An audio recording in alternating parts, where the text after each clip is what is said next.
everybody, Rutledge from TechRaptor. I'm here with Carl from Indy PopCon, the Director of Operations and also known as the Taskmaster General. So you guys have been in the process of putting this together for a couple years, right? Well, not quite. So we started planning it for a 2015 convention. So we had to bump up our schedule by an entire year in order to compete with other conventions that were going to be coming to Indianapolis. So we've only really been planning it for 10.5 months. Which is awesome. We came in obviously expecting something smaller because you guys are new, but we really were initially just planning a second-year convention as our first convention. But the fan outreach, the community outreach, and the geek community in the Midwest really exploded that into something. So we doubled it in its size. And then there was another event a couple of months ago, and then we added another 100,000 square feet after that to accommodate. Awesome. So. What do you guys have planned for the future other than the expansion? Do you want to partner with anybody, bring some big things? We're already in discussions with Microsoft to expand that relationship. Nice. Because they're absolutely thrilled with everything they've been able to do. We're going to continue working with it being a true popular culture convention. Essentially, we are a Comic-Con, but we wanted to brand our own name under PopCon. Sure. So that we are recognizable as a single thing instead of a broad group of conventions. But we're going to have a lot of different partnerships, some local, some regional, some even national, that we'll all bring together. So you guys have a lot of variety here at PopCon.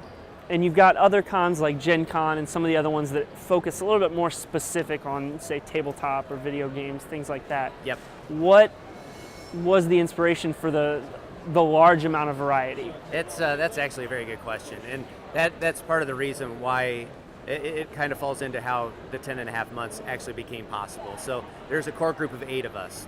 A few of us are gamers, a few of us are comic book people, there's an anime person, and we all like sci-fi and fantasy. So we have our 9 different genres that we kind of picked out of all those. So we have our cosplay and our sci-fi, fantasy, internet culture. Like we have a podcast alley. I don't know of any other convention that has a podcast alley, an independent gaming alley. Not that I can think of. We've catered it all. We even have a cosplay lounge, which no one really has ever done, to where if your costume breaks, you can actually, we have sewing machines and stuff back there. Oh, that's where awesome. you can actually go repair everything or touch up, and there's a changing room back there if you want to get out of costume or switch costumes, simple things like that.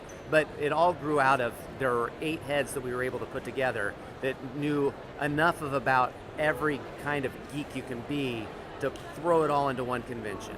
So Comic-Con San Diego has become a true popular culture convention, but a lot of Comic-Cons are very centered on just the comics. We actually have more comics represented here at PopCon than most Comic-Cons have. Really? Yes, but we didn't put the Comic-Con name on it. We want PopCon. It's PopCon. It's an Indianapolis brand.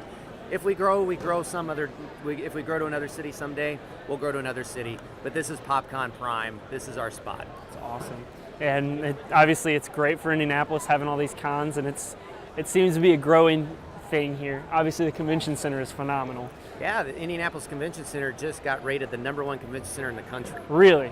And we have more connected hotel rooms than any other city in the country.